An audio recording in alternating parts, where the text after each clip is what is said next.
You are listening to the Metro South Morning Show on the new WXPR 1460.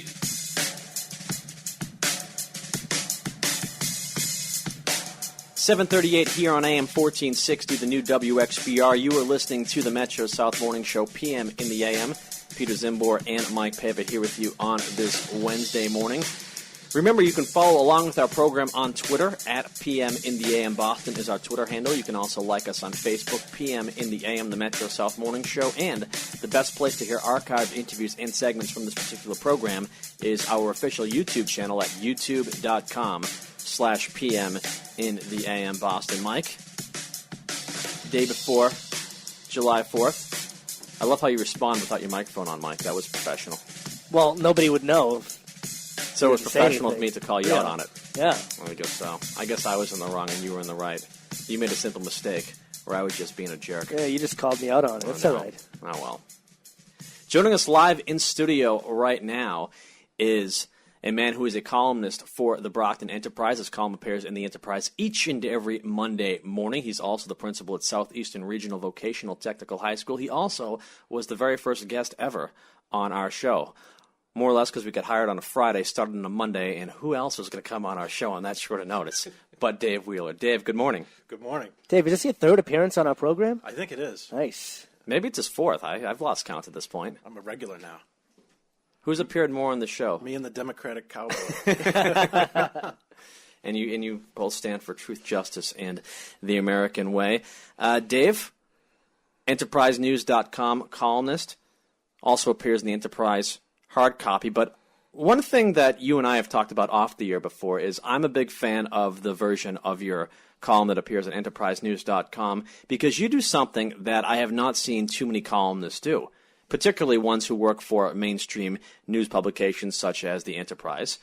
And that is when people comment underneath your article online, you log in, you comment along with them, and sometimes debate or have discussion with them. Yeah, I can't help myself. You see someone opining on something you talked about. Has there ever been anyone who's just said something overtly negative in regards to what you wrote and you called them out on it? Yeah, all the time. All the time.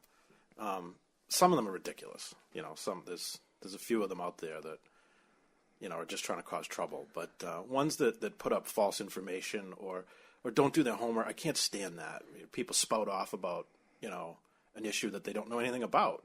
So I feel like I have to kind of log on and at least point out the other side. And some people I log on and I agree with, and I, you know, thank them for bringing some rational arguments to whatever it is we're talking about. Just earlier this week, EnterpriseNews.com started a new policy where people could not go in anonymously and comment on different news items and whatnot. And I think that has initially slowed down the amount of comments that people have posted on EnterpriseNews.com because they can't do it anonymously anymore. They have to actually create a username and log in. But it's probably going to make some of the overtly negative and hate-filled comments subside in due time, I'd imagine. Yeah, I'm convinced that a lot of those all those different screen names were like two people, you know, just arguing back and forth at each other under different screen names. So it'd be funny if someone catfished themselves and created two personas, one on one side of an issue, another on the other side of the issue, and debated with themselves. Yeah, once people don't have to hide behind the anonymity of a computer, when you have to put your real name out there, I believe you have to link to your Facebook profile in order to make these comments. So also, they can see your picture, too. Yeah. Oh, that's going to create for some interesting chatter. Or maybe less interesting chatter. I think it's great. Some of the anonymous stuff was amusing, but it does dumb down the conversation a lot. So it's good when people have to use their real names and, you know, stand behind what they say. Once again, we're chatting with Dave Wheeler here on AM 1460, the new WXPR columnist for the Enterprise. Let's talk about some topics which have come up in your columns over the past 2 weeks. This past week, video games. Are you an avid video gamer? It almost came across that way. Yeah, I would say I'm an old school video gamer. I mean, I grew up with them. You know, I was 11 playing Asteroids on the Atari and all that stuff, and Pac-Man. And they've always been in my life. You know, I still play Angry Birds, and, you know, right now I'm playing The Walking Dead for my PC. It's a great game. I've never played Angry Birds, but I've heard from folks that do that it's incredibly addicting. You can lose a whole day. Perhaps as a result of that, I've never wanted to get started. Yeah, don't. You're better off without it. I have not played Angry Birds. Mike, you're a big gamer, but you've subsided in your gaming activities since we started doing the morning show. Yeah, I was a heavy gamer previously before picking up this schedule. But you had to go to Gamers Anonymous? I did. They gave me a coin, which I then used to play arcades. That's terrible. I went to a conference last week in Texas, and the keynote speaker, her name is Jane McGonigal, and she believes you can change the world through gaming. And she did a whole presentation on that, how when people play video games, they actually feel better about themselves and they have a sense of belonging, community. She called them the massive online multiplayer games. And she thinks that, if you design a better game, you'll get better people, and people will learn how to work with each other and maybe, increase donations to charity or something like that. And she's pretty passionate about it. Best video game in the history of video games? NFL Football 94 starring Joe Montana for Sega Genesis. No one could ever tell me otherwise. Oh, I don't know about that. What's the best video game of all time? Well, if you don't go with Super Mario, something's wrong with you. I mean, come on. Super Mario for NES, there was no better game. I almost flunked out of college over that game. Tiger Woods Golf, that was a great one. I've never played Tiger Woods Golf in my That was a life. good one. Major League Baseball, the show. I have played that. That was a great one. Super Mario, I think everyone's played. Everybody knows the songs. Do-do-do-do-do-do. Do-do-do-do-do-do. It's a part of pop culture. It's embedded in our minds. I think perhaps the only song, the only movie, oh man, we're not talking about any of those things. The only game that you played more than Super Mario was the Duck Hunt game as well. Oh, which came with Super Mario. With Super Mario, yeah. Another great game. I still have my original NES system. Really? I break it out every once in a while, yeah. Mine's probably at my grandma's house. That's where I have to imagine it would be at this point. Sarah can beat Super Mario Brothers in about 19 minutes. It's a mutual friend of ours. I don't know if I ever beat Super Mario, which might speak to the intelligence I had as a kindergartner playing Super Mario. 19 minutes. Yeah, she's Wow. good. She's good. Do you know what I used to do playing Super Mario when I was in kindergarten? That I remember when I discovered this, I was like, oh my god, I actually did beat it. There's one part of Super Mario where you get to jump down 3 tubes and you can jump levels depending on what tube you jump down. And I'd always jump down the first tube. And I didn't realize if I jumped down the tube to the right side of the screen, I could actually omit several levels and come closer you can go from level 4 to world 7 or something. Well, why did you just go down the first tube? Well, I was in kindergarten. I didn't know any better. By the way, yesterday you mentioned something about at 4 years old, you were turning on the television and to watch wrestling. Yes. I have to admit to not believing that. That's true. It's 100% true. 4 years old. 4 years you wanted old. to see a contract signing Between Bret Hart and Yokozuna. I learned how to use a VCR in 1992. I was born in 87, so I was 4 or 5 in 92. I learned how to use a VCR because I wanted to tape Saturday Night's Main Event with Hulk Hogan and Sid Justice against Ric Flair and The Undertaker. And if you recall, Mike, Sid Justice turned his back on his friend Hulk Hogan. He was getting beat up by The Undertaker and Ric Flair, and Brutus the Barber Beefcake had to come and save him. And he had some really, really eccentric pants on. I don't know how a 4-year-old you can remember this, but David, I have several friends, wrestling-related friends, who swear up and down that they remember when they were Pete's age, maybe even a little younger, remembering watching wrestling. It's like I don't know what it is. It triggers something in their brain.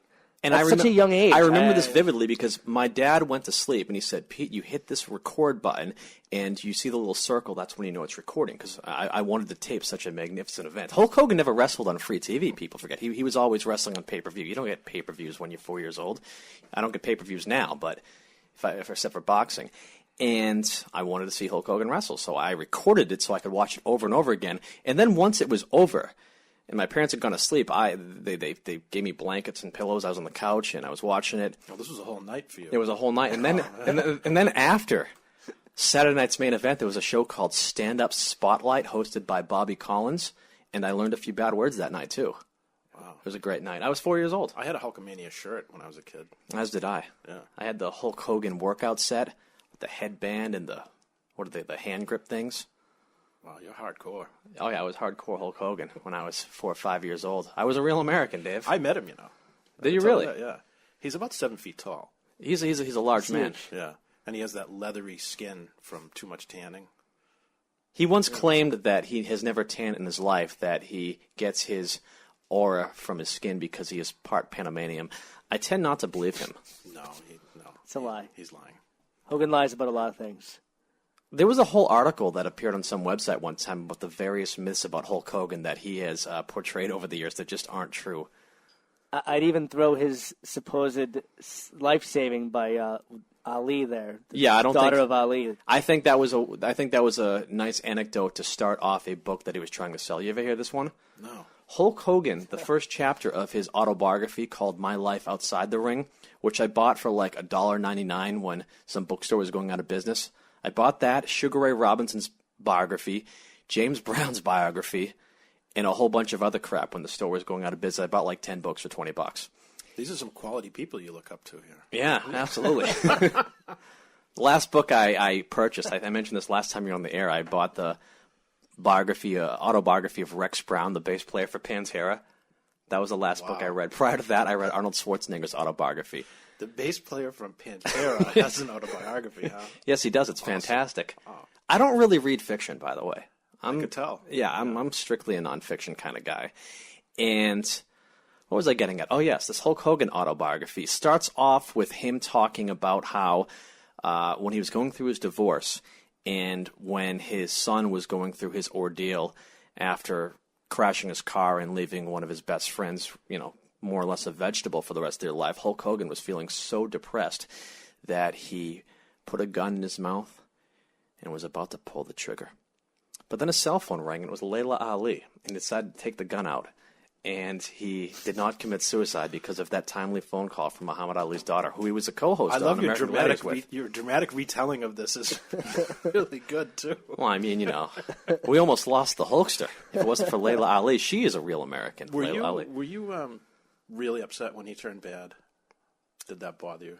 I recall when Hulk Hogan turned into a bad guy, and that happened, correct me if I'm wrong, Mike, because you're more of a wrestling historian than me. That happened, was it a Monday night show or a pay-per-view or something? It was a pay-per-view. It was a pay-per-view. So I didn't see it. And the next day, my dad comes home from work, and I guess friends of his at work were talking about it. He said, "Hey, Pete, did you hear Hulk Hogan's a bad guy now?" I said, "No way." He said, "Yeah, he turned on the Macho Man." I remember this conversation like it was yesterday. I go, "What?" He goes, "Yeah, he turned on the Macho Man. He's a bad guy now." My dad doesn't really know much about wrestling, but he's like, apparently they were friends, and then he did something. And the crowd threw stuff at him and Mean Gene. I'm like, no way. So I watched the replay, and sure enough, Hulk Hogan became a bad guy. I just remember the crowd throwing all sorts of trash at him, and he's like, Hulk Hogan, he's still very 80s out. He's like, "You fans can stick it, brother." Yeah, but he had that painted-on beard. Yeah, like a black beard with a yellow Sharpie mustache. Yeah, Sharpie beard. That was awesome. Good old Hulk Hogan. Those are the days. When did he become a good guy again? It happened at some point. He's been back and forth since then. Even when he was a bad guy, people still kind of liked him. Well, when he used to play, it renewed a whole new thing for Hogan. It was never bad at that point. He used to walk out and play his championship belt like it was a guitar. He came out to Voodoo Child by Jimi Hendrix. Hulk Hogan was in a band prior to being a wrestler. He was a rock and roll guitarist. I know this because I read his autobiography. He used to stay up until 2 a.m. every night. He had a residence at a hotel in Florida when he was in high school, and he would play in the band until about 2 a.m., go to sleep for a few hours, then go to school, come home from school, go to sleep for a few hours in the hotel, rock out all night with his band buddies at the hotel lounge, and repeat that cycle for quite some time.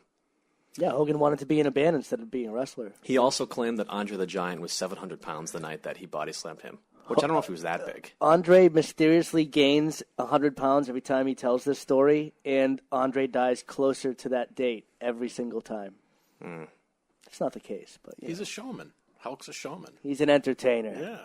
Hulk Hogan's daughter was on our radio show years ago, prior to me and Mike having the Metro South morning show. And I have to say, she was a difficult interview because she didn't understand any of my wit at all. We had a sound effect that we referred to as the Brooke Hogan awkward laugh for quite some time because I made some joke and there was an awkward moment of silence and she went, and that was it. So we had the Brooke Hogan awkward laugh. Maybe that's why her music career never took off, because she didn't understand my wit. Don't blame her. Maybe your joke wasn't funny. I think my joke was funny. She might have been uncomfortable around you, considering how much you worship her father. I don't worship her father. Well, Pete, let's be honest. Nah, I don't worship Hulk Hogan. I see all those Hulkamania bumper stickers on your car in the parking lot. Yeah, there's no Hulk Hogan merchandise amongst them. A lot of crap in my car right now. You were a Hulkamaniac. Oh, yeah, I was a Hulk Hogan fan. I mean, he taught me how to use a VCR when I was 4 years old, so I could watch Saturday Night's Main Event. Brother. Hulk Hogan has helped shape my view on the world, Mike. That's not true. I don't say my prayers. I don't take vitamins. I do like milk, though. 7:54 here on AM 1460, the new WXPR. We've gotten off on a variety of topics which pertain nothing to our guest, Mr. Dave Wheeler of EnterpriseNews.com. Columnist, what other topics have tickled your fancy and have been a topic of discussion in your columns as of late? You've been talking an awful lot, it appears, a succession of columns about poverty and the effect it has on children in the educational system in America.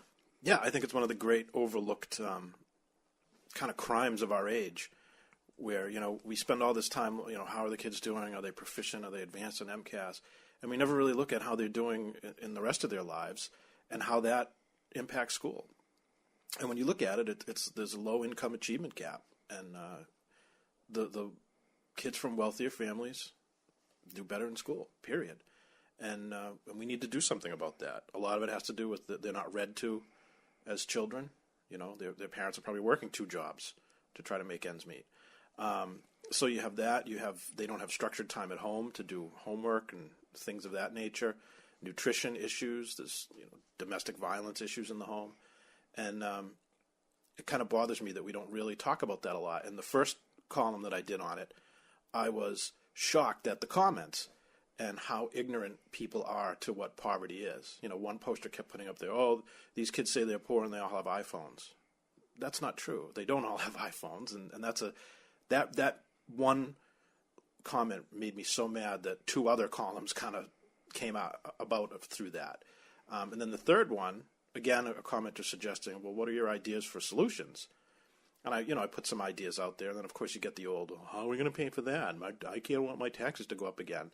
Well, we're all paying for it anyway.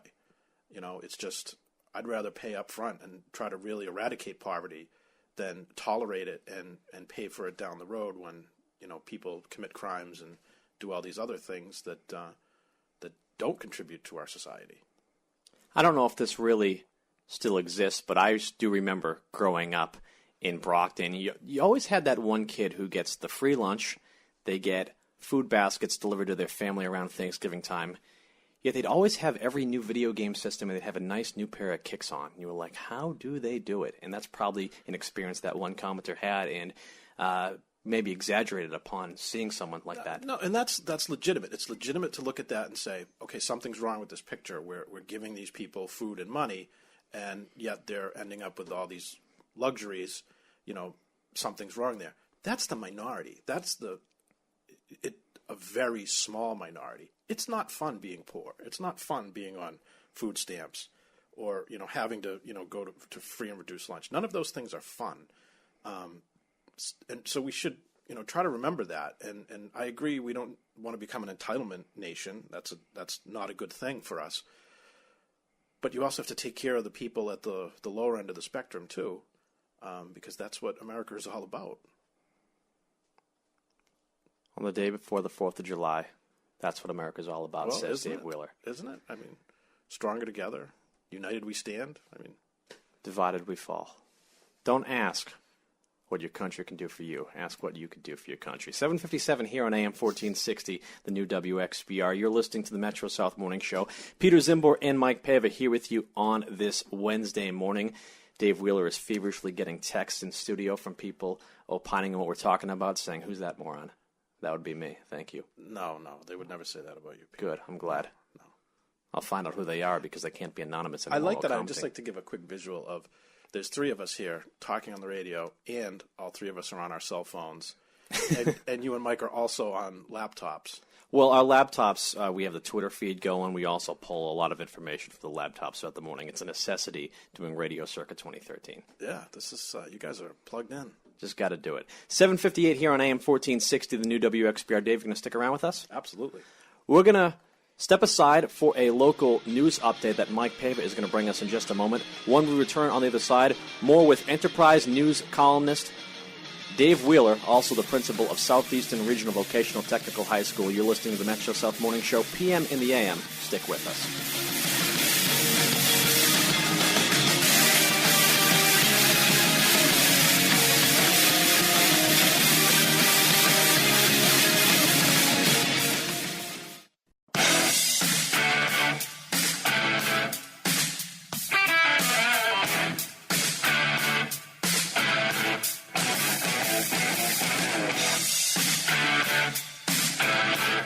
AM 1460, you were listening to the new WXPR. Peter Czymbor and Mike Paiva here with you on a Wednesday morning, 8:08. Once again, you're listening to the Metro South Morning Show. Catch us each and every weekday morning, 6 to 9, here on AM 1460, the new WXPR. You can also listen anywhere in the world online at WXPR1460.com. Streaming numbers this morning are going up. I think we're going to call it the Dave Wheeler effect. Popping a little bit of a rating on the stream. I think it could also be the fact that our faces are now plastered all over the WXPR website. Yes, we put our pictures up on the WXPR website recently, which people didn't know what we looked like for the longest time. Now they know. Now they know, and now they're disappointed. You photoshopped part of that picture heavily, Mike. I sure did. We should show Dave Wheeler the original photo to what appears on the website, and I think he'll get the humor in it. We won't say what we did. I don't mind. You don't mind? I don't mind. Mike, it never really occurred to me until I saw that picture that I'm about a foot taller than you. It seems that way. It does seem that way. I look huge next to you in this picture. You're probably, what, about 5-6 inches taller? I'm 6 feet tall. But look at the difference in that photo. How tall are you? I'm about 5'5", 5'4". Okay. So, yeah. When we took this photo... Is it 5'5" or 5'4"? I'll say 5'5". I'm listed at 5'11" on my license, but I'm actually about 6 feet. Because I got the license when I was 17. I had someone tell me recently I've grown since the last time they saw me. Oh, you're still growing, huh, Pete? Maybe.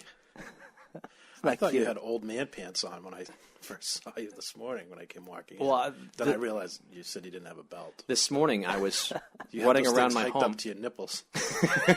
I was running around this morning looking for my belt. I couldn't find it, so I said, the hell with it. I'll just, hold my pants up all day. So I did. I bought these shorts recently at a discount clothing store on the west side of Brockton. It shows. Well, thank you. I'm frugal.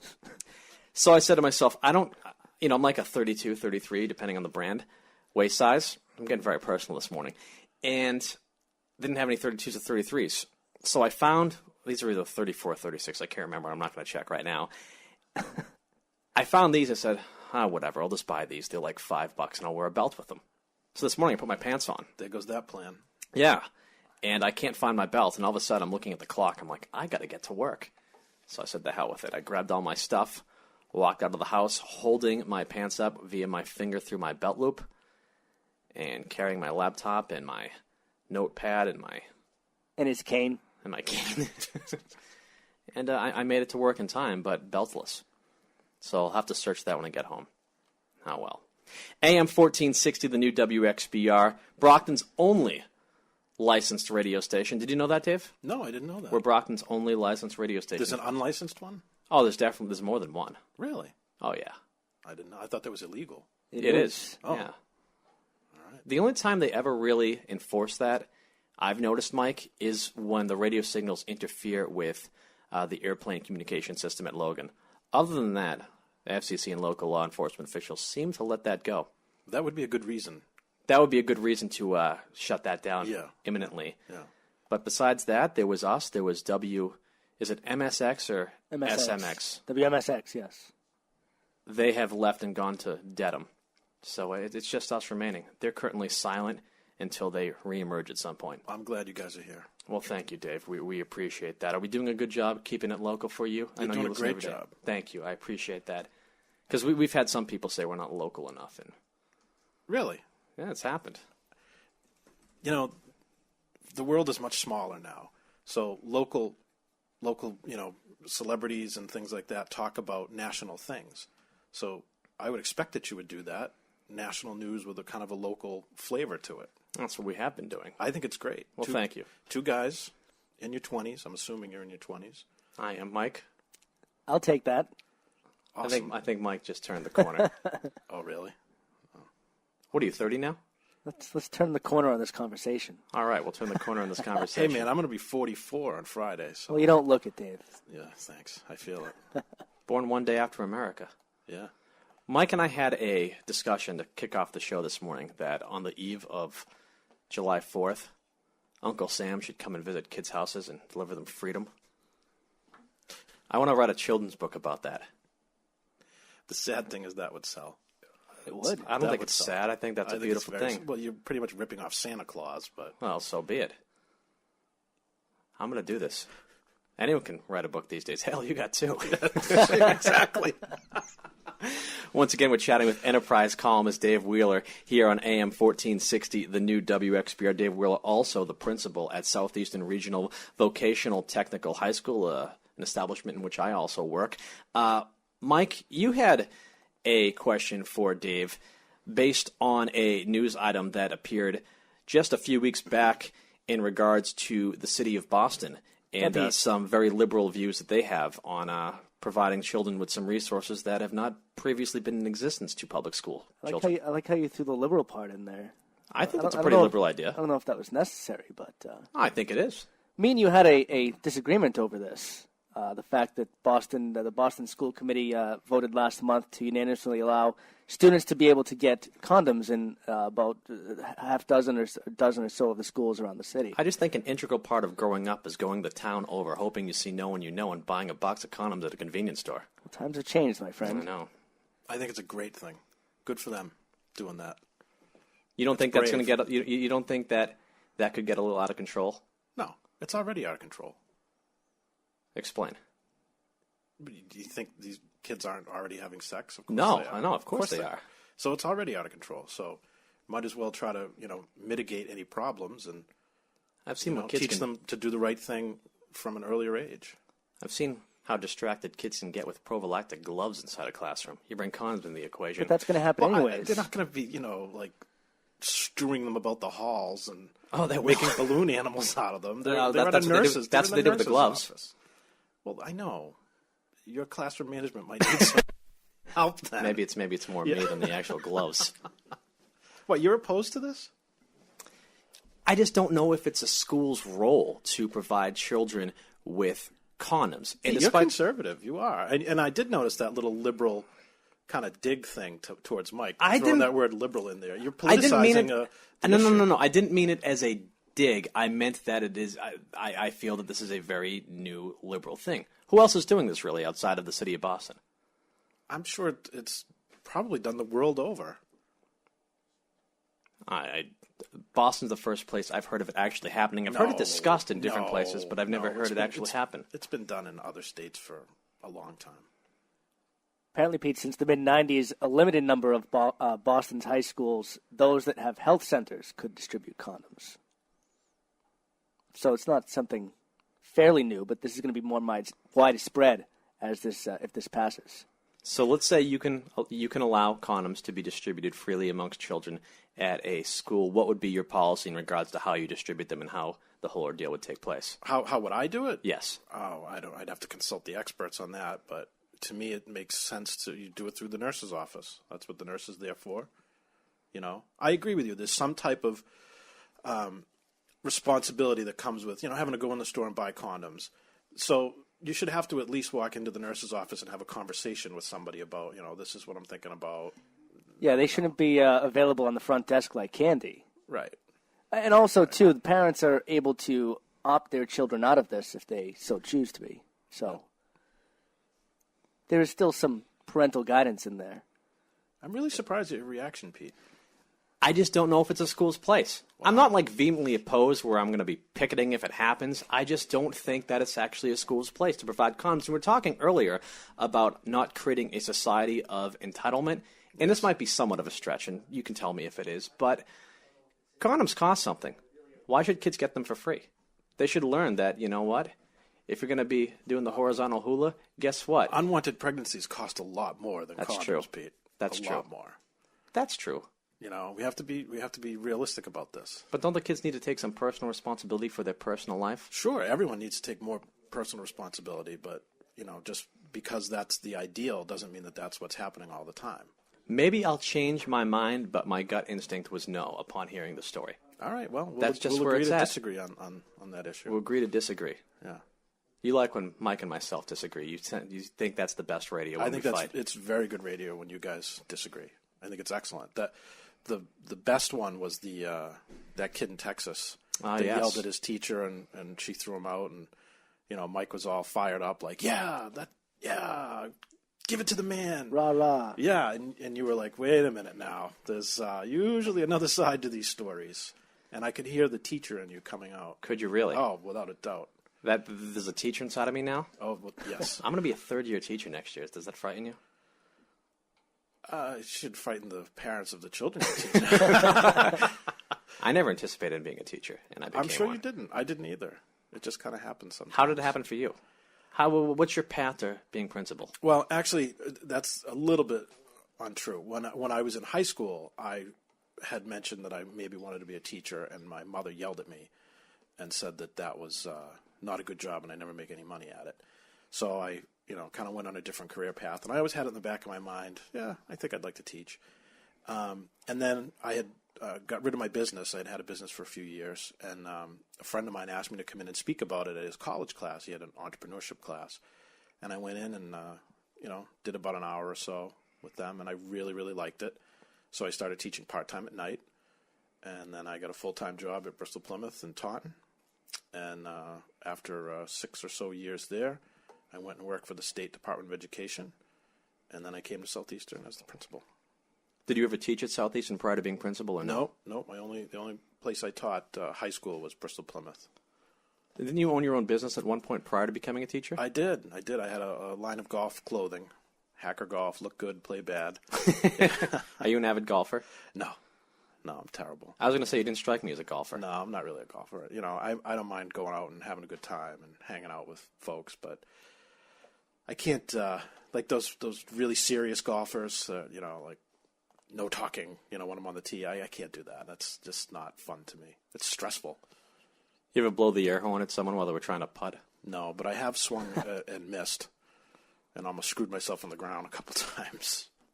I've done the air horn a few times. I was a punk teenager at one point. 8:20 here on AM 1460, the new WXBR. Peter Czymbor and Mike Paiva here with you on AM 1460, the new WXBR. Chatting with Dave Wheeler, Enterprise columnist and principal at Southeastern Regional Vocational Technical High School. What other topics have come up in your columns as of late? You've done one on the importance of sports in schools. You did another in relation to the differences between what we'll call, traditional high schools and vocational high schools, and offering certain, college-level classes in vocational schools and whatnot? Yeah. AP, Advanced Placement courses. That column came about. That was a really popular one.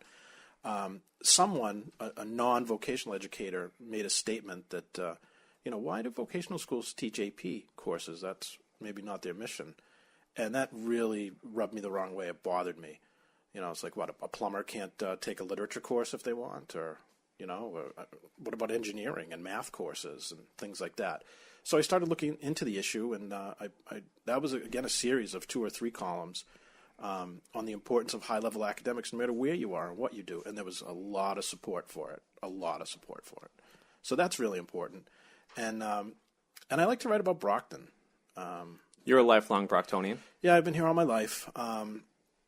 I think I told you I'm 44. I think for about 35 of those years I've heard, Brockton's due for a comeback, and, it just doesn't seem to be happening. One term that I have heard throughout my entire life that I'm absolutely sick of hearing is the, quote, revitalization of downtown Brockton.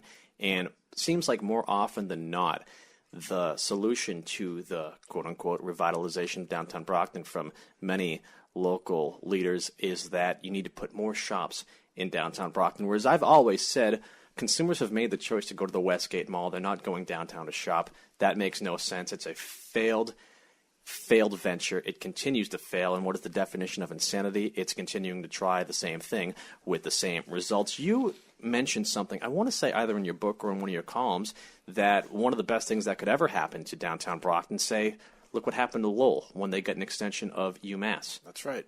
That's right. Look, the first thing that Brockton needs, number one, above everything else, is jobs. There's no doubt about it. The average income here is $22,000 a year. We need jobs. We need good jobs here. How do you get good jobs? It has to start somewhere. And I think at a university, I think one of the state college systems needs to step up and invest in downtown Brockton. And you're right. Look what it did for Lowell. It totally transformed their downtown area into something. You get young people in that will spend money. You get young professionals that will take night courses. You'll have, professors and clerical people. And, the tax base won't be there yet because they're a nonprofit, but those things will follow. People will follow where the students go. I think that's the easiest solution. The other thing is, at the risk of, making some folks mad, I think we need to lift the charter cap for charter schools in Brockton. Right now, we can't have any. And one of the first things that I would, explore doing is lifting that charter cap and saying, you know what, we're going to open up charter schools in downtown Brockton. That's where they need to be. I mentioned Lowell in particular because I have often heard throughout my life that Lowell and Brockton are, quote, sister cities. And Lowell, much like Brockton, has a minor league ballpark. Their team is affiliated with the Red Sox, of which Brockton's has never been, which might give them the edge in that department. They have an arena, which was just a general use arena up until a few years ago. And I believe the college, UMass, actually purchased it. It's where they have their hockey games and whatnot, along with a lot of other events that brings in revenue to the city and whatnot. Brockton's had talks of having one of those year in, year out, but it's never really come to fruition. But I think the big thing is the University of Massachusetts campus that is there, bringing in so much people. Yeah, and I'm not saying it has to be UMass that comes here. That would be great. It could be Bridgewater. It could be Massasoit setting up something in downtown Brockton. There's something to be said for investing in your own community and helping out. Yeah, the courthouse was okay. That brought us some business, but it also brought criminals. Let's be honest. So I think we need to bring in some other industries. Yeah, I guess by definition, exactly what a courthouse brings in is lawyers and criminals and nothing really more. Yeah. You're listening to AM 1460, the new WXPR, the Metro South Morning Program. We're chatting with Dave Wheeler, columnist for EnterpriseNews.com here on the Metro South Morning Show. Give us a little preview of what your column entails this coming Monday. Do you have columns in the bag ready to go that you just kind of tinker with right before they're published, or is it always like a deadline thing for you? It's always a deadline thing. I tried so hard to have, 3 or 4, like you said, in the bag, ready to go, and it just never seems to work out that way. And I try to be topical, so it's hard to do that. It's hard to have something, in reserve when you want to talk about topical stuff. What I usually do, how I write it, is I start it on a Monday, and I just jot down some ideas, some bullet points, whatever, and then I leave it open on my computer, either at home or at work, and I just add to it a little at a time, and then I find a chunk of time, usually on a Wednesday or a Thursday, where I can spend a couple of hours and really polish it up and, make it say what I want it to say. I sleep on it. I try and submit it by Friday. They're great at the Enterprise when I don't always make it by Friday for Monday. They're really good about it with me, and I appreciate that. This week's, I'm thinking about maybe doing something about this show and local happenings in Brockton. And it bothered me when you said somebody didn't think the show had a local flavor. That bothers me, and I kind of want to raise some of that issues, that there's a lot of stuff going on here locally that a lot of people maybe look down on because it's not the same as it used to be in the past. But that didn't work for us. So congratulations to you doing something new. Well, thank you. We'll take any ink we can get, by the way, Dave. So thank sure. you on that. You're listening to the Metro South Morning Show here on AM 1460, the new WXPR. Dave, you want to stick around with us for another segment? Sure, love to. It is 8:26 here on AM 1460, the new WXPR. Remember, you can follow our program on Twitter at PM in the AM Boston. You can like us on Facebook, PM in the AM, the Metro South Morning Show. Best place to hear archived interviews and segments from our show is on our official YouTube channel at youtube.com/PM in the AM Boston. This interview with Dave Wheeler actually be up on that YouTube channel just a little later on today, so make sure you check that out in case you missed any portion of it, as we seemingly do get a new audience every half hour. You're listening to AM 1460, the new WXPR. We'll step aside for a quick break. When we return, Mike Paiva brings us a local news update from the WXPR newsroom. More of the program after that. Stick with us.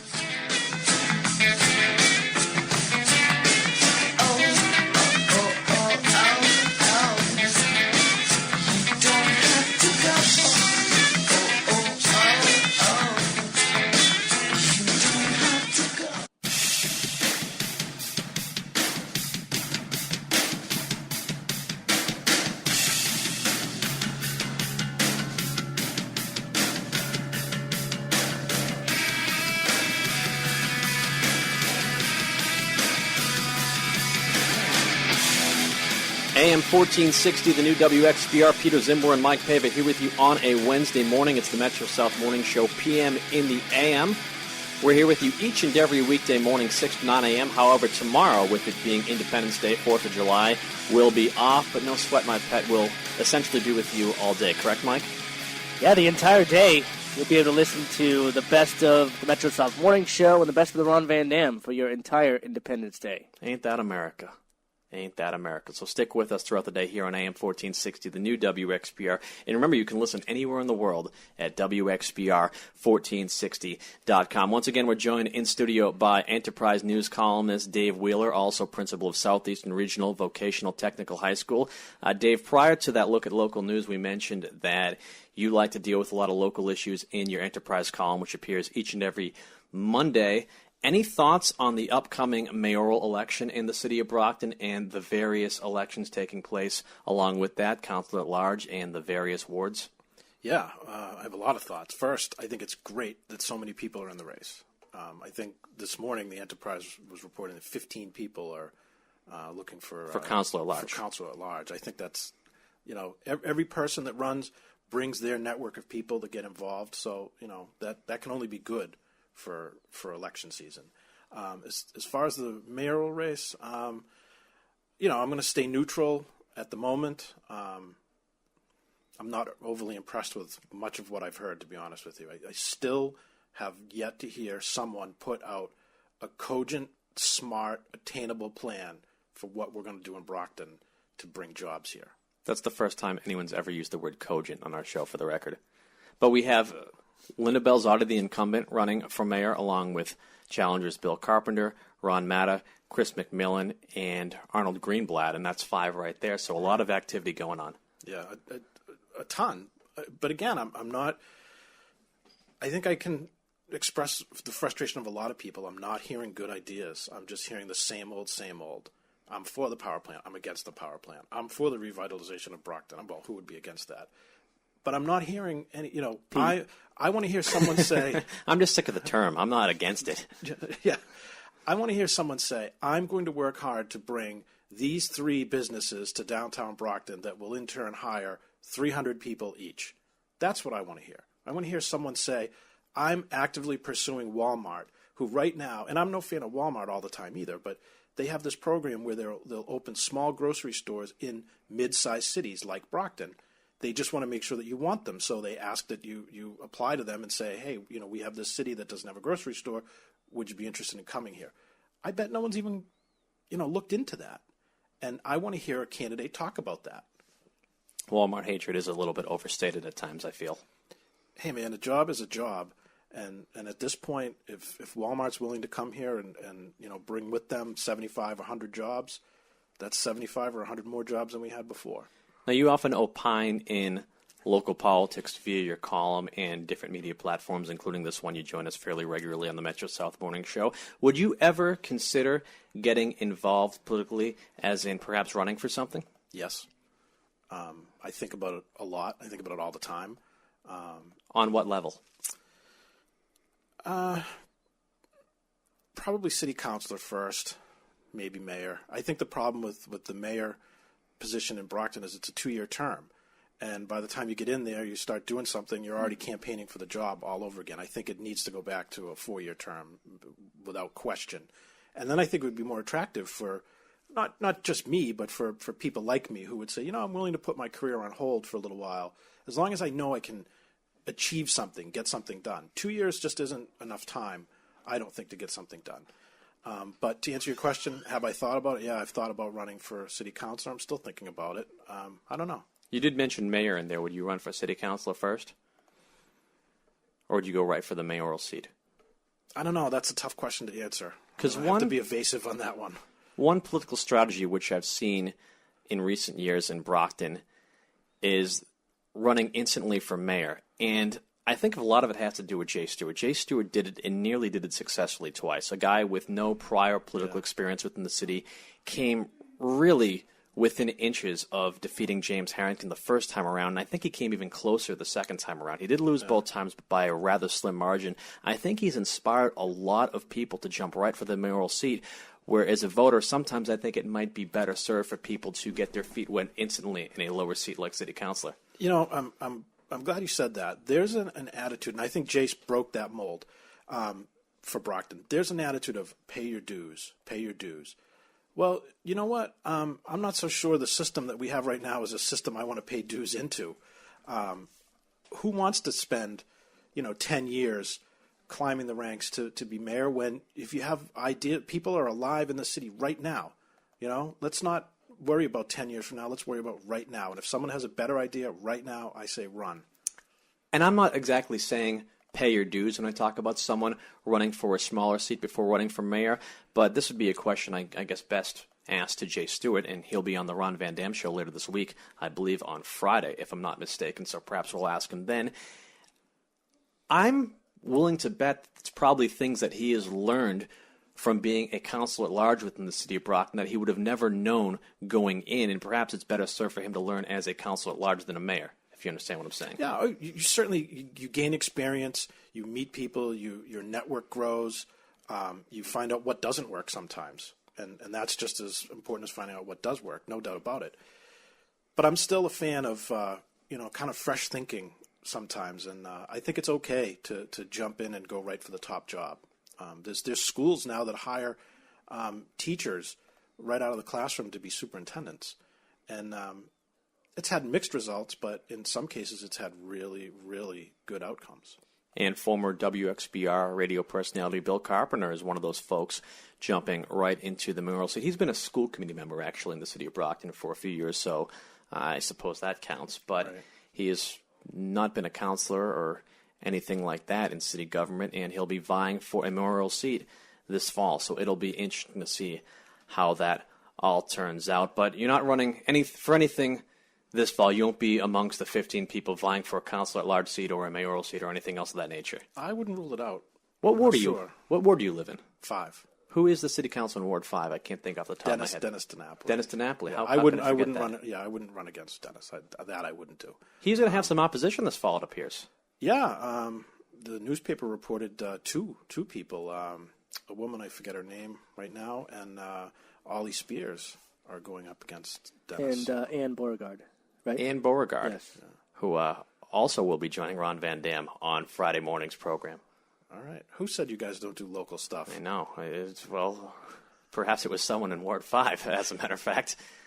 Ollie Spears, who is going to be opposition to Dennis DiNapoli. I love his ads.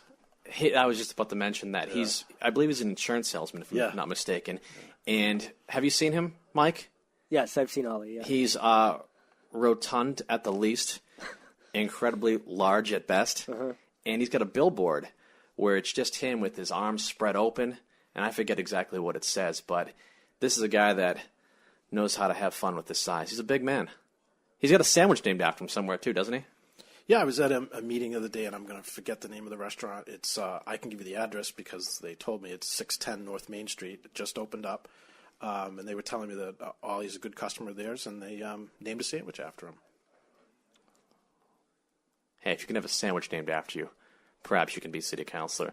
Dave, I want to thank you so much for coming on our program this morning. I want to mention to the folks that your column appears each and every Monday on enterprisenews.com and in the Enterprise newspaper. You have also written 2 books, which are available at amazon.com. Give those a quick plug real quick. Sure. As opposed to a quick plug real slow. Okay. My latest book is called Are We Immortal Yet? It is available at Amazon. I've got it priced as low as it can possibly be. You can download it for 99 cents. They won't let you put it any cheaper than that. If I could give it away free, I would. But we should mention all the proceeds from that book go directly to Southeastern Regional Vocational Technical High School, so they're actually supporting a good cause. Yes. So you can check that out or download it. My first book was called The Incredible Irony of Being. I think the second book is better, so get that one. So you write basically to write, not in the spirit of commerce, because you donate the money anyways. Yeah, I don't. I do all right as the principal at Southeastern. So I'm not. I don't need to go out and make money at this. I do it because I want to do it. I like to do it, and I think more people need to do it. I think it's the future of journalism is people writing just to communicate thoughts and ideas and put it out there, and not necessarily to make a living off of it. This might be a topic for another day with the whole discussion, but is that exactly a good thing that we have essentially amateurs becoming journalists and reporting via social networks and things of that nature, as opposed to the old school journalists who had the idea of getting it right? Sometimes now people are more about getting it first. Yeah, I think you need both. I think, and I think there's room for both. Getting it first is, in some cases, important. It's a little ridiculous with, some celebrity baby or being born or something. That's foolish. But the idea of there's a lot of different opinions, and you don't have to just follow the party line.